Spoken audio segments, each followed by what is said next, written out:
The development of technology in the 21st century is no longer the product of the Lone Ranger. The idea that individual countries by themselves are going to be the developer of the next state-of-the-art know-how is not the way it's happening. Most innovation today is occurring through transnational, cross-border, cross-cultural, transdisciplinary teams. And if you go to an average university, even the best universities, the reference group for most professors is not the people down the hallway from them, but it's other colleagues located in universities all around the world who forge this kind of transnational team to develop this new know-how. And if we unplug ourselves from that because we're pursuing some kind of scientific nationalism or techno-nationalism, we're going to be the big loser because we're simply pulling away from where history is going and where the process of innovation is moving forward. You could see the way the Chinese operate. We have about 60 bilateral science and technology agreements with other countries. The Chinese have well over 100 agreements with other countries. They are engaged in a massive effort at science diplomacy. They're using science and technology and their success to build bridges with other countries. We're using science and technology to break down those bridges, to tear them asunder. We're going to do damage to ourselves in terms of our ability to get the results we want because we will not be plugged into these transborder networks of expertise and knowledge, and that they are the core of what's happening in the 21st century.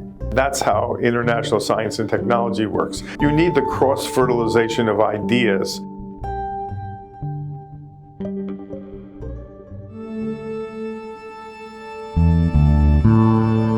We tend to see this in zero-sum terms. What's good for China is not good for the United States, or what's good for the United States obviously is not going to be good for China. And so the two sides have developed a high level of mistrust of one another. The Chinese basically believe that we're using export controls and other kinds of restrictions to take control over these so-called choke point technologies. Technologies today that have become the building blocks of the future global economy, like semiconductors. We see that if the Chinese catch up in semiconductors, it's not only for their consumer electronics industry or computer industry, it matters also for their defense sector. And the threat may not be direct. It may be over something like Taiwan. It may be in the South China Sea. It also could affect their relationships with India, North-South Korea, etc., etc. So we are very concerned that a too quickly modernizing China could be antithetical to our national security interests. The U.S. has adopted a policy that says by denying China access to certain key technologies,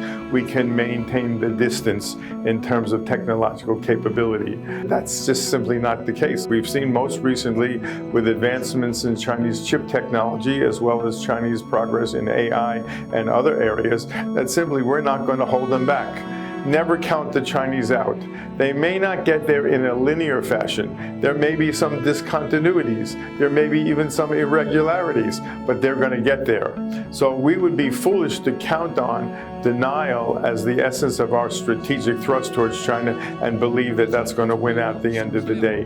What we need to do is we need to keep investing in our own technology, in our own innovation system. No one who's involved in the China game can deny that there are some risks inherent in working with the Chinese. China is not going to stop developing or modernizing its technology base, and it has both military and civilian concerns that are going to keep driving that. We've got to be very, very careful not to overemphasize the risks and understate the opportunities.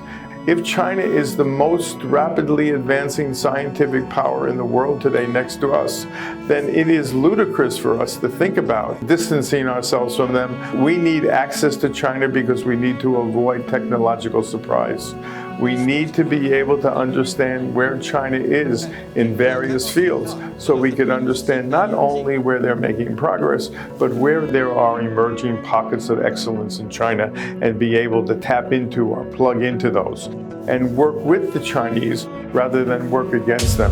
Because 1 + 1 can equal 3 in certain cases if we can effectively manage that bilateral relationship.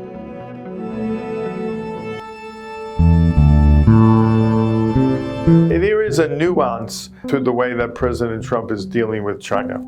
He staffed his various expert groups with people who get characterized as China bashers, hardliners on China. But he himself seems to want to handle the China relationship almost personally. This is like a three-ring circus. You have the Taiwan problem, you have the science and technology problem, you have the South China Sea problem, you have many, many other things that the Chinese and the United States are involved in and concerned about. The risks are very, very high that if we don't do something to resuscitate the relationship, we could end up in a bad place because the level of mistrust, the lack of confidence is still lingering. There is a big cloud hovering over the relationship that doesn't seem to want to go away, and we need some winning formula to get beyond that. And this science and technology area could in fact yield some good results. Right now, the science and technology relationship is sort of in this off-limits category. No one wants to dabble in it, either because they're afraid they'll feel disappointed that they're going to be stopped halfway, or else that they're going to be finger pointed that somehow they're engaged in some kind of nefarious or illicit activity. We need to make sure that we reorchestrate and re-choreograph the relationship in a way that we can take 2 or 3 small areas, call them confidence building projects, where we can start anew, get some good quick results, and then point to those results as a way to say, let's go to the next step and to the next step. The kiss of death would be to try to be too ambitious, to try to solve something that doesn't really approach reasonableness in terms of our ability to work together very easily. We must recognize where there are emerging pockets of excellence in China and be able to tap into or plug into those. Those will help us deal with some of what I would call the big global challenge issues.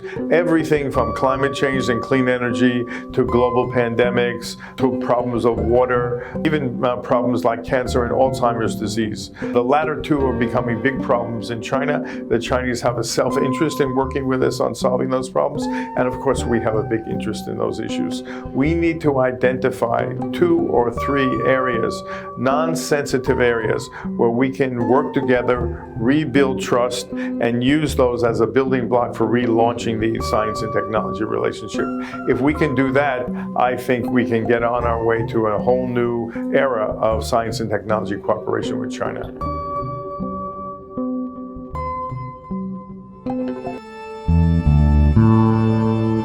The most important question I'm often asked by my Chinese friends is, Dennis, you are getting a little bit long in tooth. Your hair is already white. Who's coming after Dennis Simon?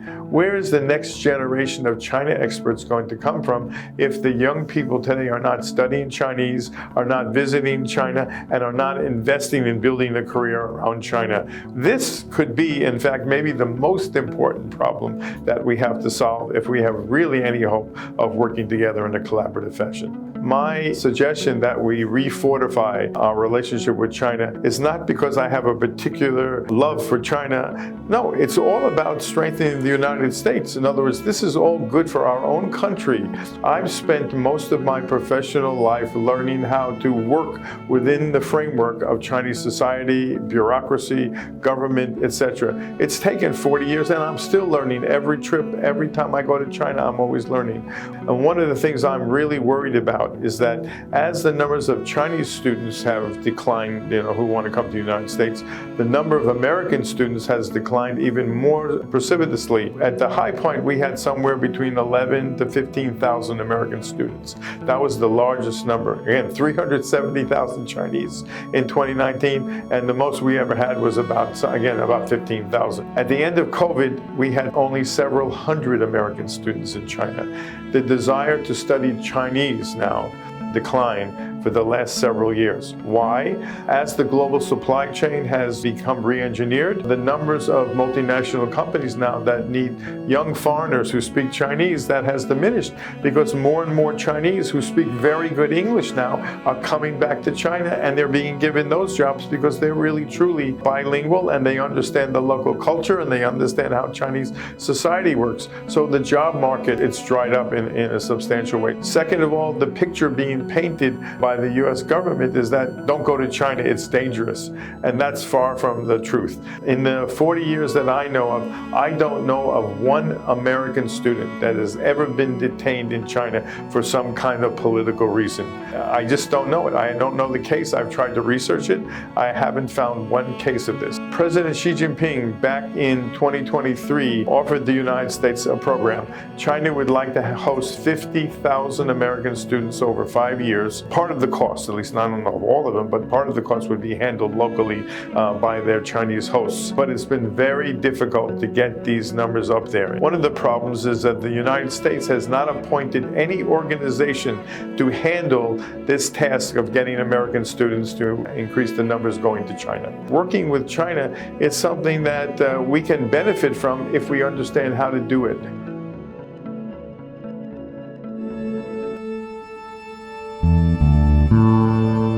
U.S. scientists, U.S. engineers, U.S. technical people, they understand building bridges, working with the Chinese is very important to the scientific enterprise more generally speaking, let alone to the United States in particular.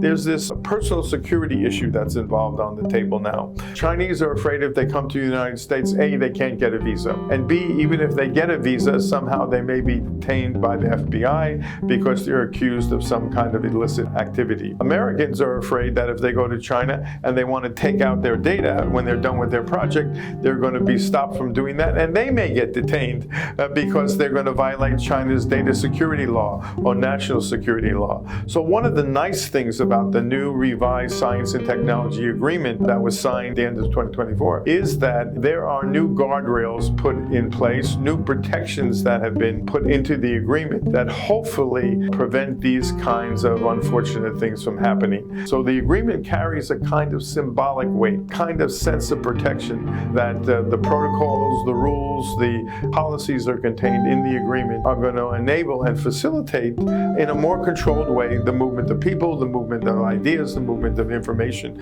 across the borders of the two countries and make it easier for collaboration.